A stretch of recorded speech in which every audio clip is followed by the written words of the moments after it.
कार्यक्रम के पुण्यार्जक हैं श्री दिगंबर जैन संरक्षणी सभा एवं सकल जैन समाज, जबलपुर, मध्य प्रदेश। अनादि अनिधन 10 लक्षण पर्व आ रहा है और उसके पूर्व में ये वात्सल्य पर्व के रूप में आपके सामने वह पर्व आया है। अभी ऊपर कुछ चर्चा चल रही थी, उसी को संक्षेप में यहाँ पर आपके सामने विचार रख रहा हूँ कि वात्सल्य पर्व बहुत महान पर्व होता है और यह वात्सल्य अपने आप में इसलिए महान है कि आत्मा की जो दृष्टि है इस पर्व के माध्यम से अंतर्दृष्टि की ओर वह चली जाती है। बाह्य तप का भी आगम में उल्लेख आता है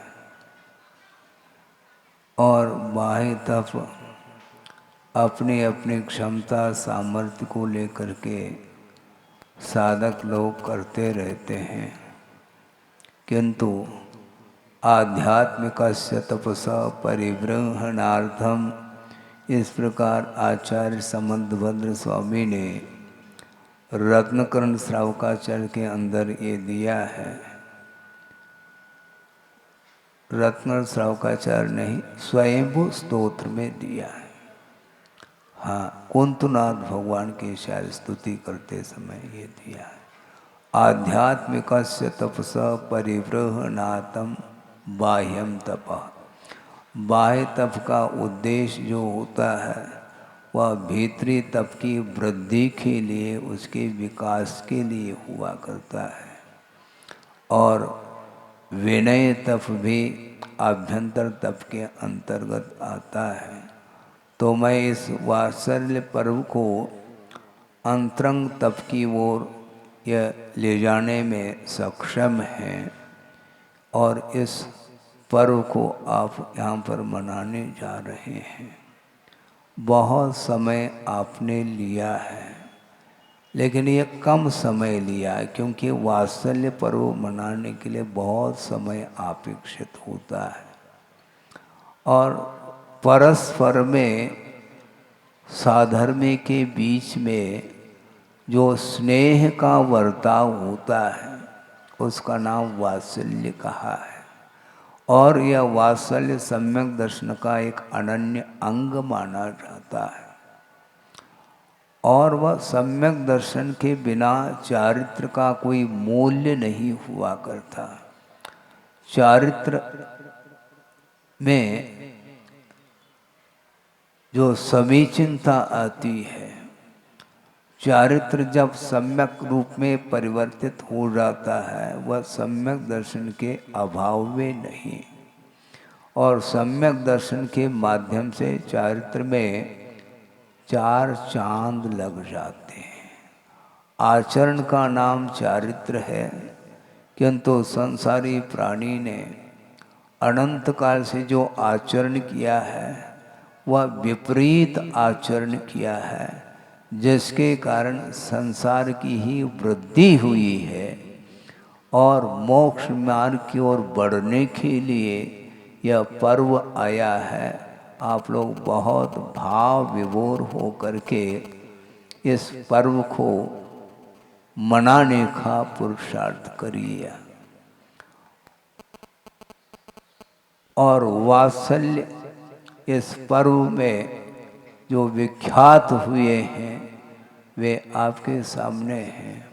अभी आपने अकंपना आचार्य संघ की पूजा की है और उसमें विष्णु कुमार भी शामिल है।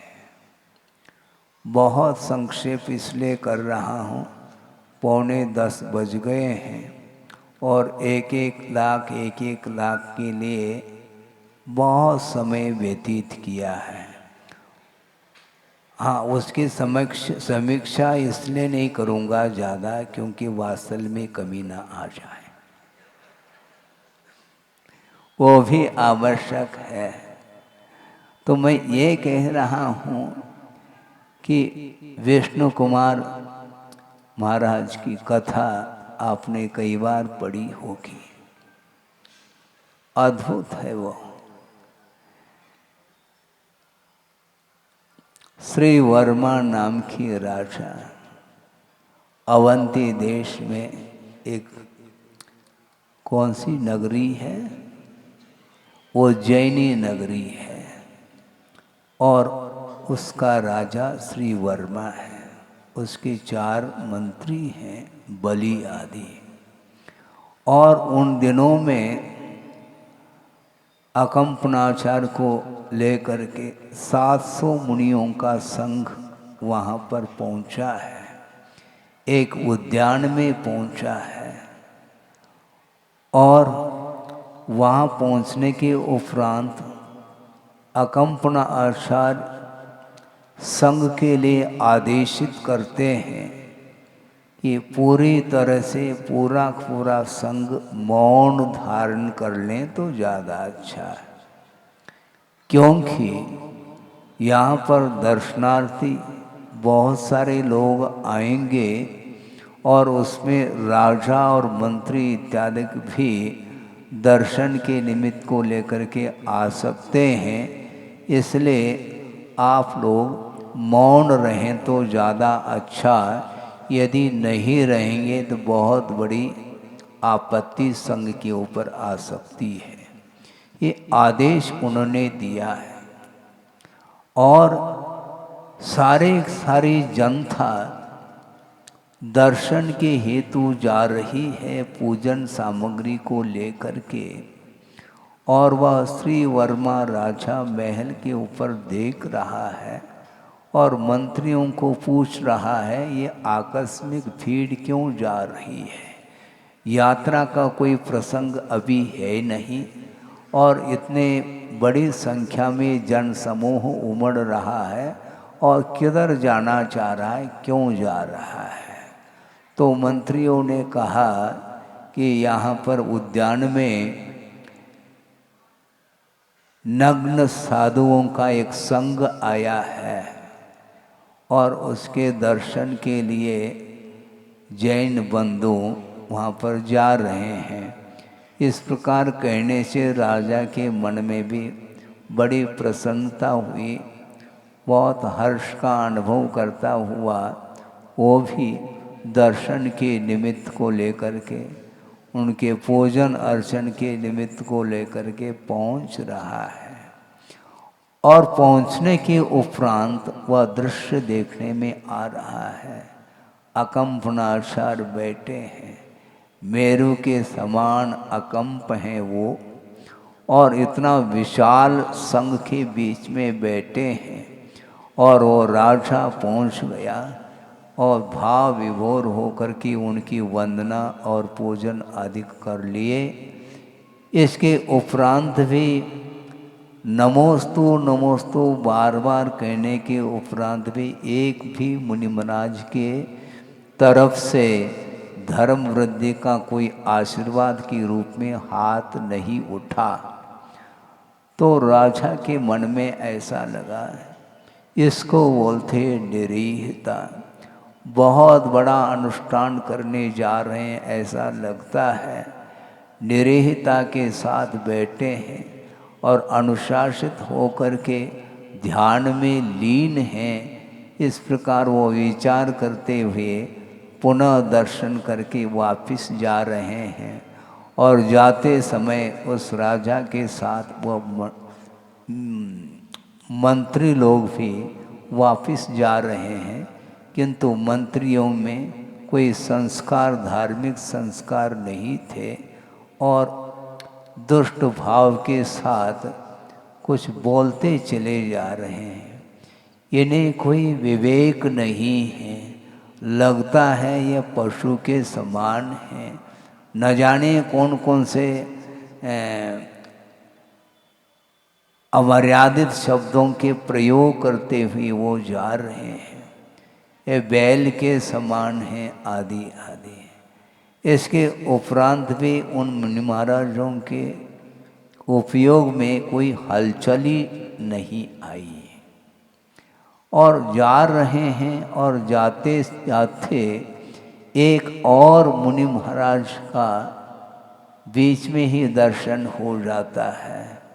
राजा ने तो दर्शन किया और उस समय वो मुनि महाराज आहारचर्या से लौट रहे थे और उन मंत्रियों ने सीधे ही सीधा बोल दिया, ये बहुत एक तरुण बैल आ रहा है पेट भर करके। इस प्रकार तीखे शब्दों के प्रयोग किए।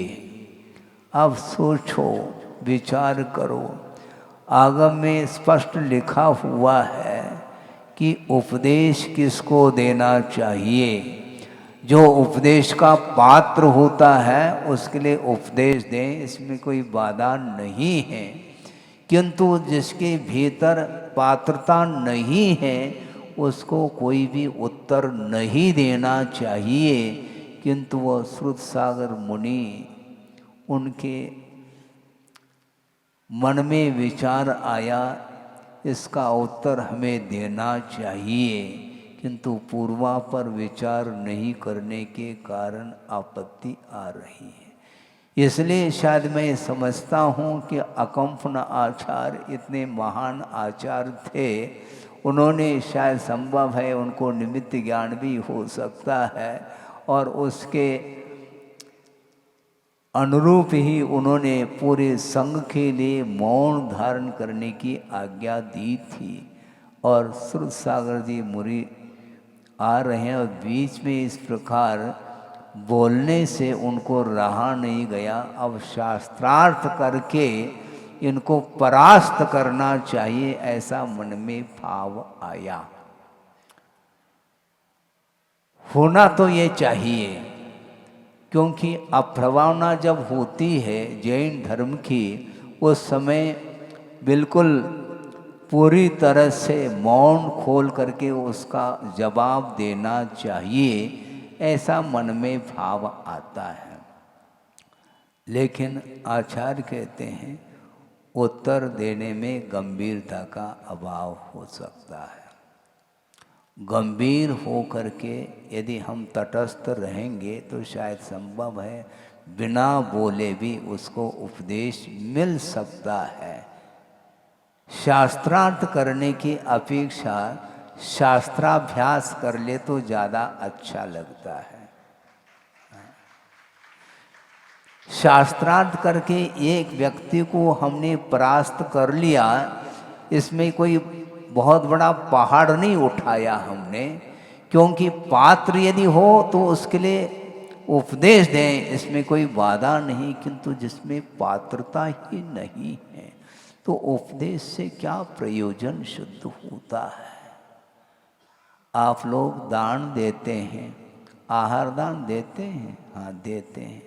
नवधा भक्ति पूर्वक आप आहारदान देते हैं और इस दान के प्रकरण में ही आचार्य उमा स्वामी महाराज ने बहुत मार्मिक सूत्र दिया है कि विधि द्रव्य दात्री पात्र विशेषा तद विशेषा। तत्विशेष का अर्थ उस दान में विशेषता आती है, विधि विशेष और द्रव्य विशेष, दात्री विशेष और पात्र विशेष, इसके माध्यम से ही दान में विशेषता आती है। तो एकमात्र यह सूत्र आहार दान को लेकर के ही सूत्र नहीं लिखा गया, किंतु जितने भी प्रकार के दान होते हैं, चाहे वह ज्ञान दान हो, आहार दान हो, औषध दान हो और भी कोई उपकरण दान इत्यादि हो, ये अभय दान आदि के सारे दान, इसके पीछे विधि बहुत महत्वपूर्ण है। और पात्र में यदि विशेषता नहीं है तो उसको उपदेश देने से कोई भी प्रयोजन सिद्ध नहीं होता। बल्कि उसके माध्यम से और अहित घटित होता है, अनर्थ घटित होता है। किंतु उन्होंने उपदेश दे करके उसको परास्त कर लिया है और आ करके अकम्पन आचार्य के चरणों में नमस्कार करके कहा कि भगवान, हमने इस प्रकार कार्य किया है। तो अकम्पन आचार्य ने कहा कि बहुत अनर्थ घटित हुआ है, बहुत बड़ा अपराध तुम्हारे द्वारा हुआ है। आपके मन में आ सकता महाराज इसमें कौन सा अपराध हुआ है। आप समझो, क्योंकि गुरु के आज्ञा के बिना एक कदम उठाना भी अपराध है। हाँ, प्रभावना वस्तुतः उसी को बोलते हैं, अपने निमित्त से अप्रभावना न हो, ये बहुत बड़ी प्रभावना मानी जाती है। और गुरुदेव का यही कहना है। हाँ, मुंह तोड़ जवाब देना ये प्रभावना नहीं। धर्म प्रभावना जो होती है, अज्ञान जो फैला हुआ है, अंधकार, उसको समेटना है हमें। और यथा यथम कहा, अपने मर्यादा को नहीं भूलते हुए, अपने पद का ख्याल रखते हुए, कोई हित चाहता है उसके लिए समय दे दो। स्वहितम उपलिप्सु कहा। कौन ने कहा ये? सर्वार सिद्धि में पूजपा स्वामी ने भूमिका में ही इस वाक्य को दिया है कि उपदेश उसको दिया जाता है जो स्वहितम उपलिप्सो, जो आत्महित करना चाहता है उसके लिए संकेत मात्र पर्याप्त है। और जो आत्महित नहीं चाहता है वो आप घंटों भी उपदेश दे दो, उस उपदेश का कोई मूल्य नहीं है, ऐसा कहा है। इसलिए तुमने ये जो कार्य किया है, इस कार्य से बहुत बड़ा अनर्थ घटित हुआ है और बहुत बड़ी संघ के ऊपर आपत्ति आएगी, बहुत बड़ा उपसर्ग आने वाला है। इसलिए इस दोष को परिमार्जित करने के लिए मेरी आज्ञा है, तुम वहीं जा कर के खड़े हो जाओ जहां पर तुमने शास्त्रार्थ किया था। जी महाराज। हाँ, अब जी बोल रहे हैं, क्योंकि उस समय दिमाग काम नहीं करता है। आक्रोश परिचय सहन करने की आज्ञा आगम में दी है। तो किसी ने कुछ तुम्हारा अपमान करता है, तिरस्कार करता है, उस समय तुम्हारा तिरस्कार नहीं हो सकता है, क्योंकि तिरस्कार करने वाला व्यक्ति सामने वाले की पहचान उसको नहीं हो सकती। जिसने आत्मा का दर्शन किया है वह तिरस्कार का भाव नहीं रख सकता, और जिसने आत्मा का दर्शन नहीं किया वह तिरस्कार करता रहता है। इसलिए तुम्हें आक्रोश परिचय के ऊपर विजय प्राप्त यदि करते तो इस प्रकार का अनर्थ नहीं घटता। इस प्रकार अकम्पनाचार्य ने कहा और आज्ञा दे दी, वहीं जा कर के खड़े हो जाओ और सामायिक करो काय स्वर्ग के रूप में। और जा करके वो खड़े हो गए और रात का समय होने को है। और ये चारों जो बलि आदि मंत्री थे, जो जिनका अपमान हो चुका था, वो श्रुत सागर मुनि के शास्त्रार्थ के माध्यम से, इसलिए वो तिलमिला उठे थे। उन्होंने सोचा अब अति शीघ्र जाकर के उपसर्ग करना है, इनको समाप्त करना है। 700 मुनियों के ऊपर उपसर्ग करने का भाव जागृत होता है और वो उपसर्ग करने के लिए जा रहे हैं। चारों बलि आदि मुनि जिनके हाथ में तलवार है और वार करने के लिए चले जा रहे हैं, और बीच में ही वह संग तक पहुंच नहीं पाते, और बीच में ही श्रुतसागर मुनिराज वो काय सर्ग में खड़े हैं।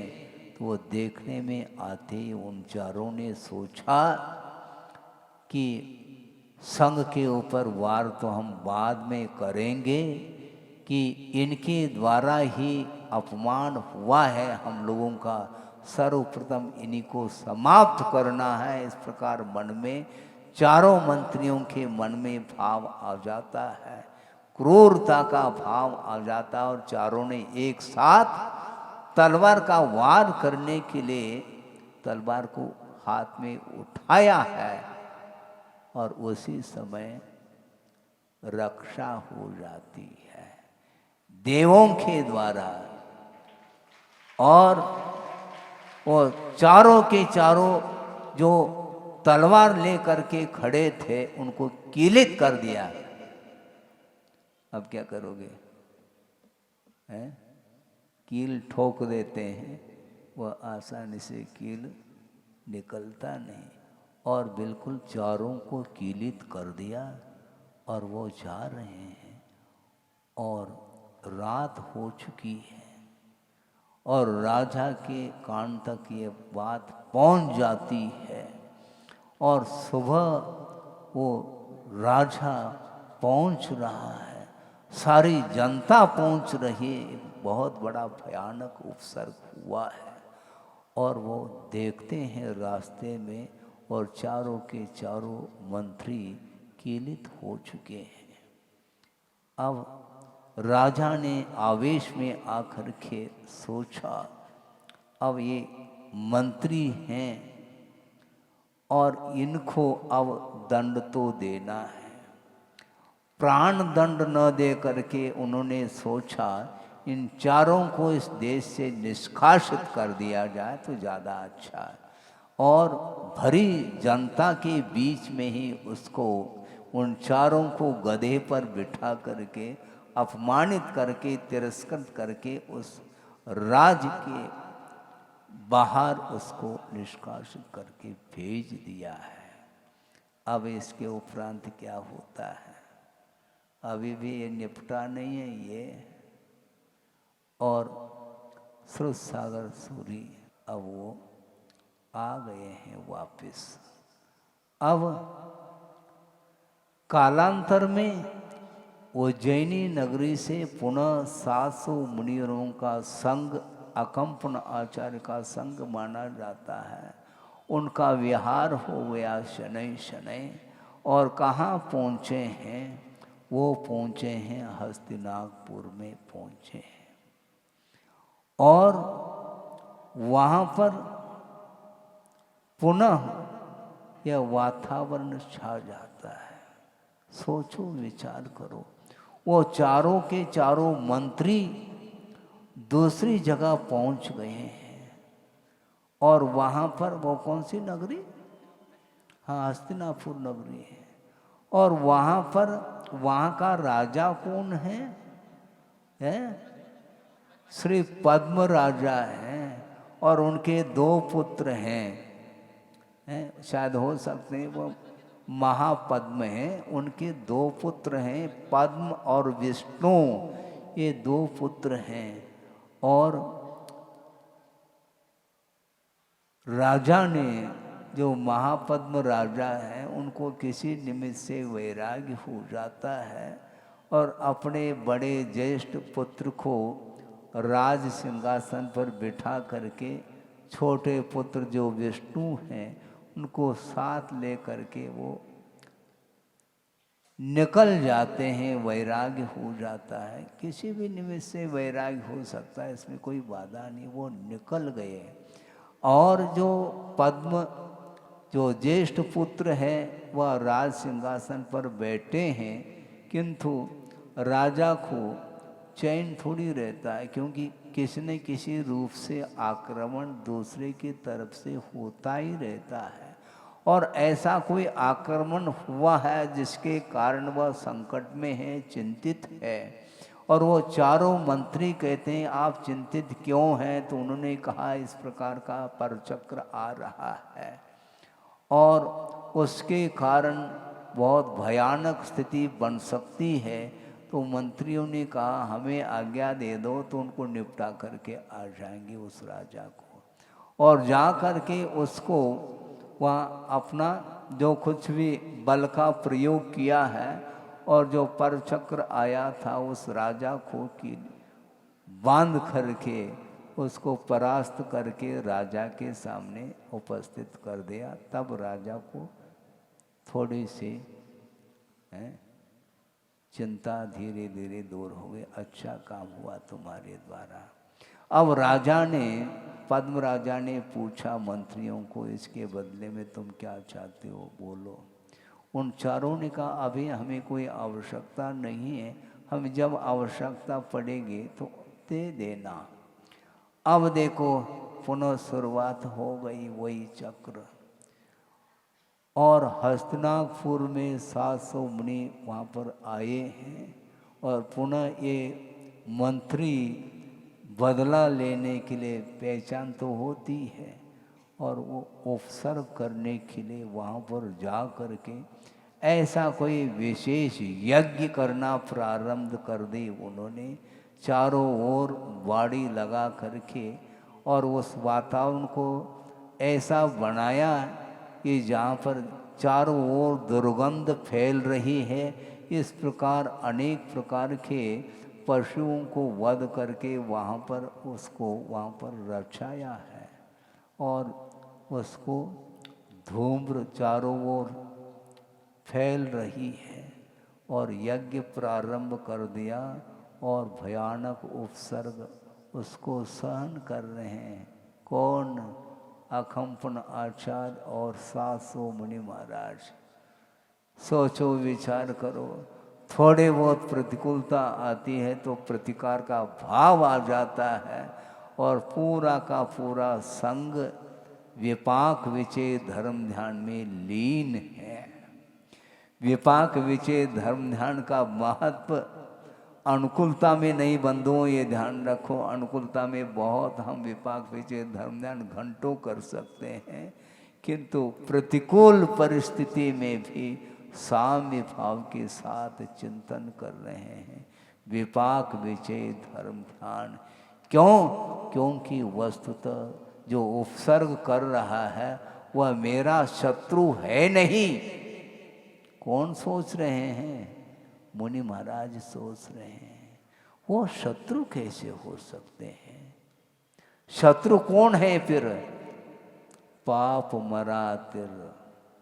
जो पापमय परिणाम हैं वे ही हमारे शत्रु हैं। और अतीत में ऐसा कोई भयानक हम लोगों ने पाप किया होगा जो उदय में आया है, इसलिए उपसर्ग करने वाला वह मेरा शत्रु हो कैसा सकता है? हमने जो पाप का अर्जन किया है वह पाप में परिणाम ही वस्तुतः मेरे शत्रु है। इस प्रकार चिंतन चल रहा है। क्रोधोत्पत्ति निमित्ता नाम अत्यंतम सति संभवे आक्रोश ताड़नादि नाम कालुषो परम क्षमा कहा।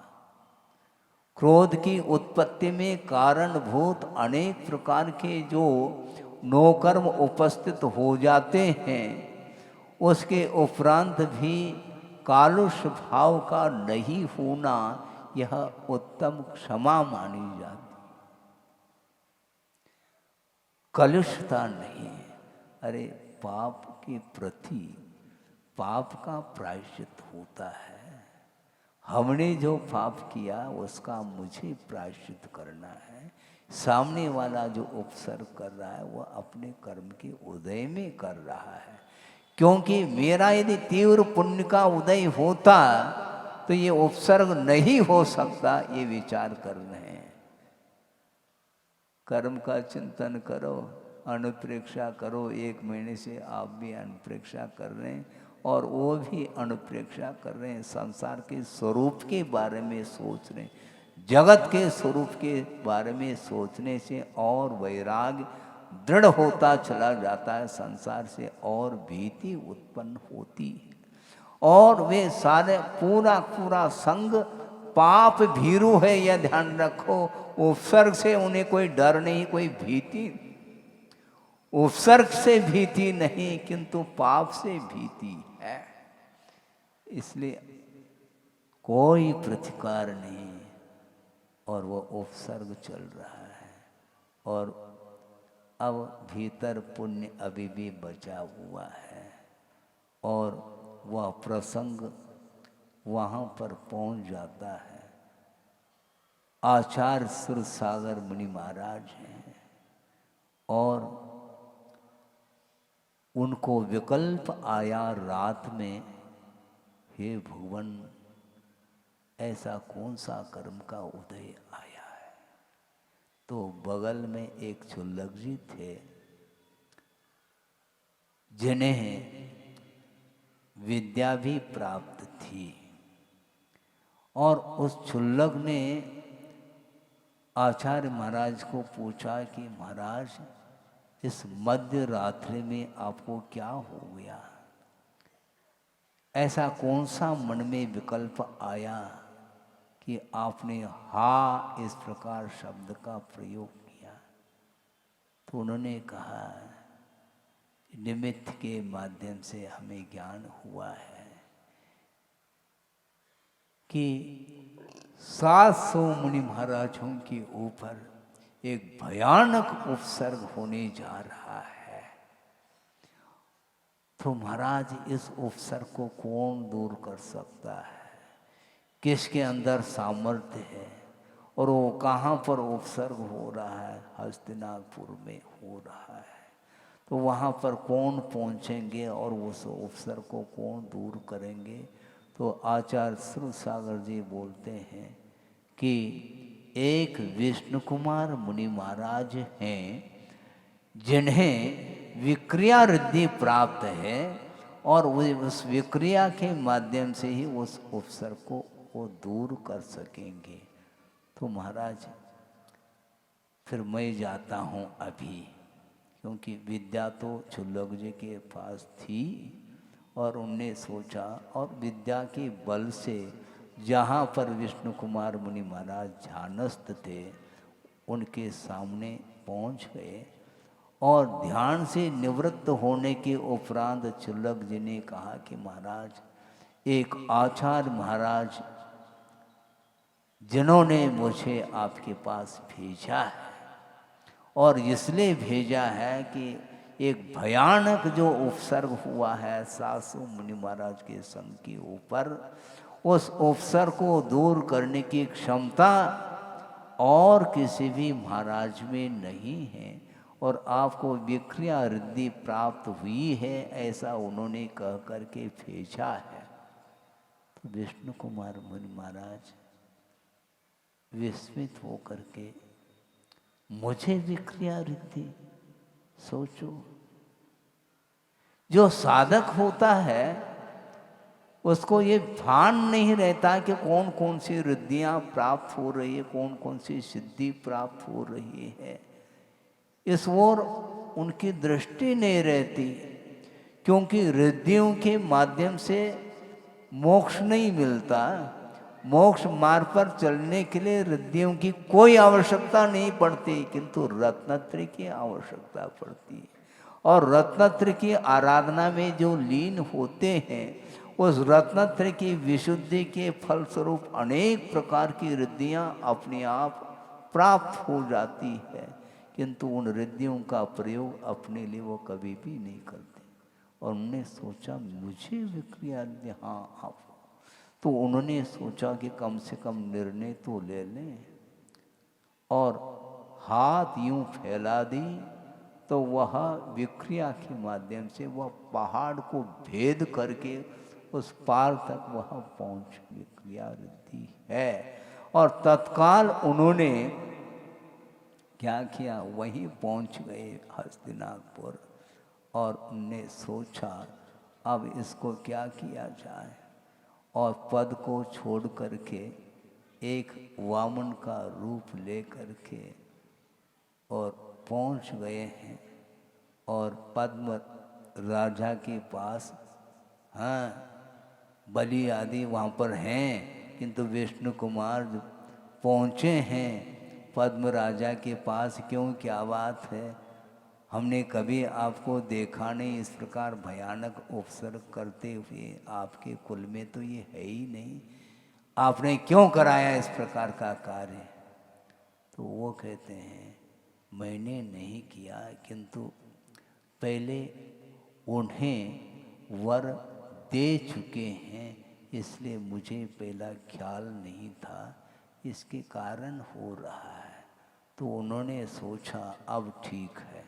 वहाँ पर वेद का पाठ करना प्रारंभ करते हैं, कौन, वही विष्णु कुमार, और उसके माध्यम से चारों मंत्री प्रभावित होते हैं।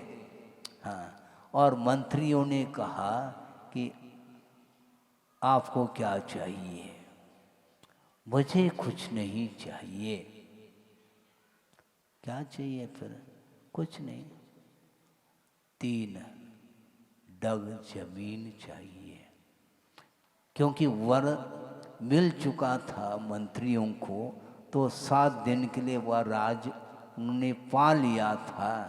तो अब ये पूछे हैं तुम्हें क्या चाहिए, मुझे और कुछ नहीं, केवल 3 डग जमीन चाहिए। वो सोच रहे मंत्री तुम पागल तो नहीं हो, 3 गज जमीन, 3 डग जमीन से क्या प्रयोजन, ये पूरा पूरा राज मिल जाएगा तुम्हें, मांगो तो सही, मुझे कोई आवश्यकता नहीं, केवल 3 डग। और उन्होंने विधिवत मंत्रियों ने 3 डग जमीन दे दिया, पर्याप्त था। और 1 डग उन्होंने सुमेरु पर्वत के ऊपर रख दिया और 1 डग को मानुषोत्तर पर्वत पर रख दिया। और 3 डग मांगा था, अब 1 डग रखना है तो मंत्री के वह सिर पर रख देता है और चारों मंत्रियों को बांध करके अब क्या, अब भयभीत हो जाते हैं मंत्री, कहीं ऐसा न हो कि हम चारों को अवसान न हो जाए, इसलिए भयभीत हो करके 700 मुनि महाराजों के बीच में जा कर के नतमस्तक हो जाते हैं, हमारी बहुत बड़ी गलती हो गई है। बाद में पश्चाताप होता है, पश्चाताप का अर्थ भी यही है कि बाद में ताप होता है, पश्चाताप। पहले विवेक जागृत नहीं होता कि मुझे क्या करना चाहिए, क्योंकि वह बुद्धि काम नहीं करती। जिस समय आवेश में व्यक्ति आ जाता है, जब क्रोध की उदीर्णा हो जाती है, उस समय हिताहित का बोध नहीं होता है और वह अनर्थ करने के लिए वह तत्पर हो जाता है। इसलिए विवेक खोना नहीं चाहिए। और जो श्रुतसागर मुनि थे, उन्होंने भी आवेश में आकर के ही ये कदम उठाया था, उसके कारण ही ये अनर्थ घटित होने को हुआ था। इसलिए कभी भी अपने को जल्दबाजी नहीं करना चाहिए, आचार्य श्री का यही कहना रहता है। जल्दी करो किंतु जल्दबाजी नहीं। जल्दबाजी का अर्थ विवेक का अभाव हो जाता है। शुभ से शीघ्रम, शीघ्र कार्य करो, अच्छे धार्मिक कार्य, किंतु विवेक के साथ करना चाहिए। चारों मंत्रियों को उन्होंने परास्त किया था, लेकिन इसके माध्यम से बहुत बड़ा अनर्थ घटित हुआ। और ये पुण्य का उदय समझ लो कि विष्णु कुमार मुनि महाराज मिल गए और 700 मुनियों के ऊपर जो उपसर्ग हुआ था वह टल गया। और यह वात्सल्य पर्व यह आया है।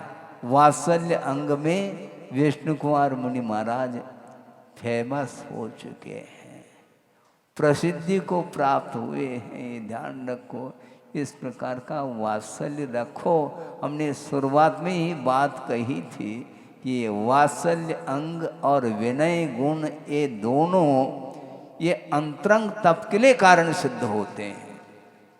हाँ, संघ ने याद नहीं किया था विष्णु कुमार मुनि महाराज को, याद नहीं किया था।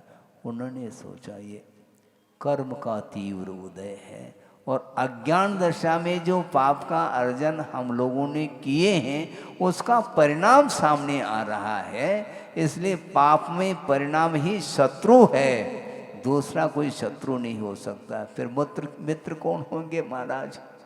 कोई दूसरा मित्र नहीं होता, धर्म ही मित्र होता है।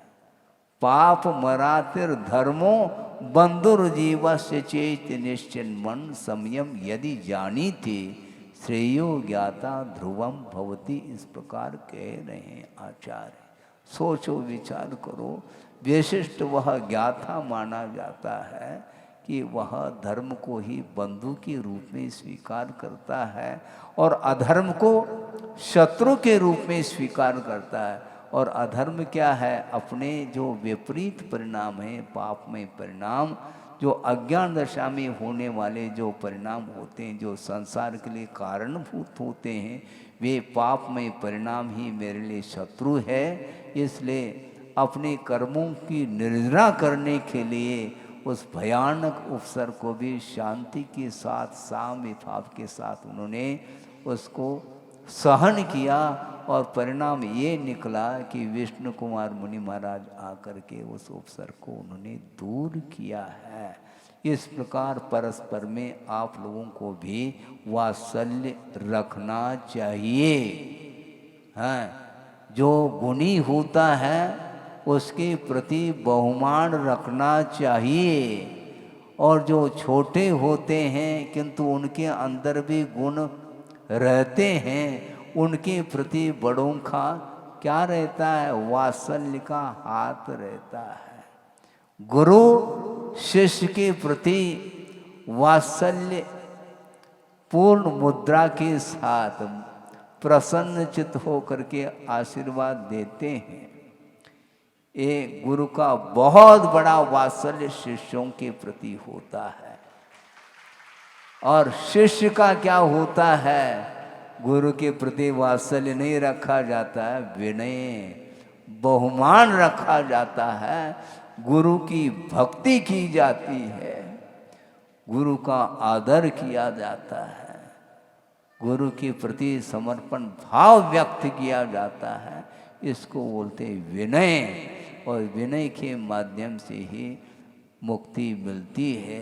मोक्ष पथ पर चलने वाले को हमेशा विनय अनुनय को भूलना नहीं चाहिए, बड़ों के प्रति बहुमान हमेशा रखना चाहिए। और जो छोटा होता है उसको कतई इस प्रकार नहीं सोचना चाहिए, मैं तो छोटा हूँ, अरे छोटा हूँ कि क्या छोटा और क्या बड़ा, ये भेद छोड़ दो। हैं, आत्मा में बड़े और छोटे की कोई परिकल्पना संभव नहीं है। अनादिकाल से ये जीव आ रहा है और उसके प्रत्येक जीव के भीतर यदि भव्य है तो प्रभुत्व शक्ति छिपी हुई है, और उस प्रभुत्व शक्ति को उद्घाटित करने के लिए क्या बड़ा और क्या छोटा समर्पण भाव लाओ, तो निश्चित रूप से विष्णु कुमार मुनि महाराज के अनुरूप अपने भीतर भी वह वात्सल्य भाव आ सकता है, और गुरुओं के प्रति जो विनय का आदर का भाव आ सकता है वह आ सकता है। बहुत समय हो गया है, किंतु यह वात्सल्य पर्व के लिए थोड़ा ज़्यादा भी समय लग जाए तो उसमें कोई बाधा तो है ही नहीं है। मुस्कान आप चाहते हो, लेकिन ये ध्यान रखो मुस्कान तभी मिलेगा जब आज्ञा का तुम पालन करोगे। हैं, मुस्कान देव महाराज है, ऐसा नहीं है। बहुत मुस्कान जो है ना बहुत महंगी वस्तु है। हाँ? आज्ञा का पालन, जो आज्ञाकारी होता है उसको मुस्कान की भी कोई आवश्यकता नहीं पड़ती, ये ध्यान रखो। वह इतना समर्पित रहता है, उसको कोई अपेक्षा नहीं। इसलिए अपेक्षा नहीं क्योंकि गुरु ने मुझे आज्ञा दी है। बहुत बड़ा भाग्यशाली समझता है कि गुरु का आदेश हमारे लिए सर्वोपरि है। इस प्रकार बहुत ज़्यादा समय लगेगा, इतना ही पर्याप्त समझता हूँ। जो सम्यक दृष्टि हैं, आप सभी सम्यक दृष्टि हैं, घबराओ नहीं, किंतु आपके पास जो वात्सल्य अंग है बिल्कुल निरंतर वह उसमें वृद्धि होना चाहिए, क्योंकि सम्यक दर्शन को सक्रिय बनाने के लिए गुरुदेव बार बार उपदेश में कहा करते हैं, आप लोगों के अंदर भी धर्म के प्रति, धर्मात्मा के प्रति वात्सल्य भाव उमड़ करके आना चाहिए। सब कुछ न्योछावर करने के लिए तैयार हो जाए, किंतु वात्सल्य को कभी छोड़ना नहीं चाहिए, क्योंकि धन के द्वारा वात्सल्य नहीं मिलता, किंतु धर्म की आराधना करने से ही वात्सल्य भाव जागृत होता। एक दूसरे के प्रति, प्राणी मात्र के प्रति वात्सल्य भाव रखने का पुरुषार्थ करें, जिसके माध्यम से आत्मा का हित हो सकता है। हो इस पवित्र भावना के साथ अहिंसा परमो धर्म की, बोधि समाधि परिणाम शुद्धि, स्वात्मोपलब्धि शिव शोक सिद्धि, चिंतामणिम चिंतित वस्वाम वंद मानस्य ममास्तु दे। परम पूजाचार्य गुरुवर श्री विद्यासागर जी महाराज की जय। इस कार्यक्रम के पुण्यार्जक थे श्री दिगंबर जैन संरक्षणी सभा एवं सकल जैन समाज, जबलपुर, मध्य प्रदेश।